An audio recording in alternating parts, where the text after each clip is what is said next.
AIDS অ্যাকুয়েট immune deficiency syndrome এটা এমন একটি রোগ যে রোগটা অনেকগুলি কারণে এবং সমন্বয়ে ঘটিত হয়, কিন্তু আসল কারণ এইচআইভি। এই জন্য আজকাল নামকরণ এইচআইভি রোগ বলা হয়।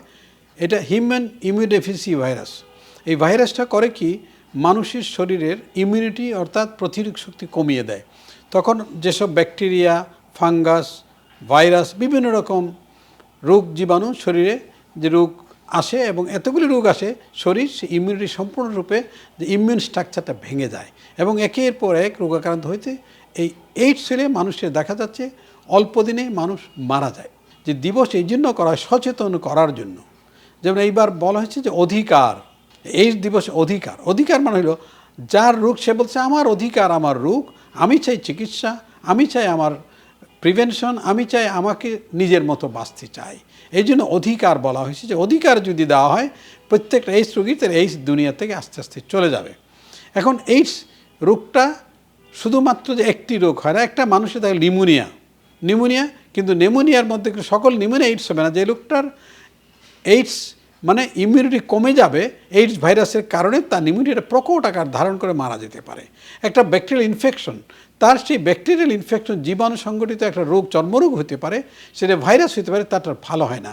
ধীরে ধীরে ধীরে ধীরে তার খাওয়ার রুচি চলে যায়, ধীরে ধীরে তার শরীর শুকিয়ে যায়, খেতে পারে না, দুশ্চিন্তাগ্রস্ত হয়ে যায় এবং শরীরে যে খাওয়া অ্যাবজর্ব হয় না। খাচ্ছে কিন্তু সেটা শরীরের অপুষ্টির কারণে ধীরে ধীরে এক একটি করে অর্গান ফেল করে এবং এইভাবে মারা যায়। তো এই সম্বন্ধে 1980 সনে যদিও এই সম্বন্ধে কথাবার্তা শুরু হয়েছে, কিন্তু 89 সনেই প্রথম এইচআইভি ভাইরাসটা আবিষ্কার হয় এবং পরবর্তীতে এই প্রথম যদিও কঙ্গোতে শুরু হয়, তারা পরবর্তীতে আমেরিকা, ইউরোপ, সারা বিশ্বে এই রোগ ছড়িয়ে পড়ে। এখন সারা বিশ্বে, যেমন আমাদের বাংলাদেশে, একসময় বাংলাদেশে এইডস ছিল না। বাংলাদেশ আর্মি পৃথিবীতে একমাত্র আর্মি, এত বেশি স্ক্রুটিনি হয়, তার মধ্যে যারা মিশনে যায় দেখা যাচ্ছে কারো এইডস রোগ নাই। অত এইডসে যদি আমরা রেগুলার স্ক্রুটিনি করি সারা জনগণের মধ্যে, তাইলে কিন্তু আমরা এইডস থেকে রক্ষা পাই। এখন এইডসের কারণ কি? বাংলাদেশে দেখা গেল গত বছরের তুলনায় এই বছর এইডসের রোগীর সংখ্যা একটু বেড়েছে। গত বছর 1200-র উপরে, এবার 1400-র উপরে রোগ সংখ্যা দেখা দিয়েছে। তার মারণ কি? এখন এই বছর যে পরিসংখ্যান বাংলাদেশে করা হয়েছে এইডস কমিটি, দেখলো যে এইবার বিবাহিত নারী পুরুষের মধ্যে এইডসের সংখ্যা বেশি, যেটা আগে অবিবাহিত ছিল। তাই আমাদের সচেতন হওয়া অতি প্রয়োজন। বিবাহিত নারী পুরুষ যেন অন্য অবাধ যৌন মেলামেশা না করেন, কারণ স্বামী স্ত্রীতে রোগটা আসে না, রোগটা তৃতীয় পক্ষ থেকে আসে। সেজন্য চেষ্টা করতে হবে যেন সবাই সেফ সেক্স করেন এবং নিজেরা নিজের প্রতি স্বচ্ছ থাকেন। যেন এইডস যদি কারো কিছু হয়ে থাকে, অন্য এইডসের রোগীর সঙ্গে মেলামেশা করেন, সেটা স্ত্রীকে বা স্বামীকে দুইজনের বলতে হবে এবং তারা চিকিৎসা নেবেন। ভ্যাকসিনের জন্য বারবার চেষ্টা করা হয়, বহুবার বলেছে ভ্যাকসিন বোধহয়। ভ্যাকসিন কেন হচ্ছে না? ভ্যাকসিন বারবার যখন আসে, পরবর্তীতে দেখা যাচ্ছে যেখানে যেটাকে বলা হয় মিউটেশন করে বেশি এই এইচআইভি ভাইরাস, যে কারণে এইডসের ভ্যাকসিনটা বেশি ভালো কাজ করে না। তবে জিরোবিডিন সহ অন্যান্য ওষুধ, আজকাল যদি ওষুধ খাওয়ানো হয়, এটা হয় কি একটা মানুষের লাইফ এক্সপেক্টেন্সি বেড়ে যায়। একটা মানুষ এইডসে 1 বছরে মারা যেত, 10 বছর, হয়তো আরও বেশি লাইফ বাঁচে যদি ওষুধ দেওয়া হয়। কারণ ভাইরাসটাকে প্রশমিত করলে তখন ইমিউনিটিটা বেড়ে যায় এবং মানুষের খাওয়া দাওয়া বাড়ে, ধীরে ধীরে তারা সুস্থতা লাভ করে। তাই যখনই আমাদের এইডস শনাক্ত হবে, এটা আমাদের প্রথম কাজ হল নোটিফাই করা। নোটিফাই কোথায় করতে হবে? আমাদের এইডস কমিটি আছে বা যেসব জায়গায় সেন্টার আছে জানাতে হবে একটা, এবং ফ্যামিলির মানুষকে জানাইতে হবে আপনার ফ্যামিলিতে এইডস রোগী আছে। তবে তার প্রতি সবাই সহানুভূতিশীল হইতে হবে। সহানুভূতি মানে কি?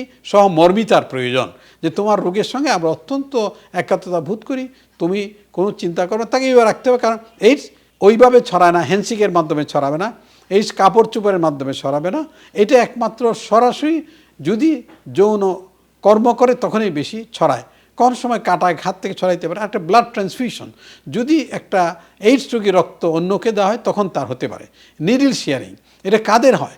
বেশিরভাগ দেখা যায়, আগে বলতো হোমোসেক্সুয়াল যারা, তাদের বেশি হয়। তার কারণ অ্যানাল সেক্সের কারণে সেখানে অনেক সময় রক্তক্ষরণ হয়। এই রক্তক্ষরণের মাধ্যমে ছড়াইতে পারে। আরেকটা হলো নিডল শেয়ারিং, যারা এই ড্রাগ নেয়, ড্রাগ অ্যাবিউজার, যারা নেশাগ্রস্ত, তারা হিরোইন মরফিন ইঞ্জেকশন নয়, একজনে সুই দিয়ে আরেকজন নেয়, ওই নিডিলের মাধ্যমে এটা ছড়ায়। এটা আরেকটা পদ্ধতি। আরেকটা, যে সমাজের মধ্যে মায়ের যদি এইডস থাকে এবং মায়ের একটা বাচ্চা হয়, এই মায়ের যে দুধ তার থেকে সংক্রমিত হয়ে কিন্তু ছড়াতে পারে।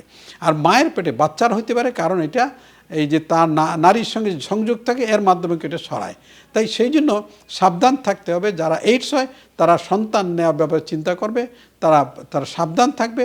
এইডস সম্পূর্ণরূপে না সারা পর্যন্ত, বা এইডস যদি ডাক্তাররা বলেন যে এটা আর সংক্রমিত নয়, তাইলে তারা এই মেলামেশা করতে পারেন। আদারওয়াইজ কিন্তু এটা তাদের চিন্তা করতে হবে যৌন মেলামেশা সম্পূর্ণভাবে অসম্ভব। তাই অবাধ যৌনাচার যদি আমরা বন্ধ করতে পারি, তাইলে কিন্তু এইডস চলে যাবে। আরেকটা হলো এইডস রোগীর সঙ্গে প্রত্যেকটা রোগী নোটিফাই করতে হবে, জানতে হবে কার এইডস আছে, তাইলেই সম্ভব এই সমাজ থেকে এইডস দূর করা।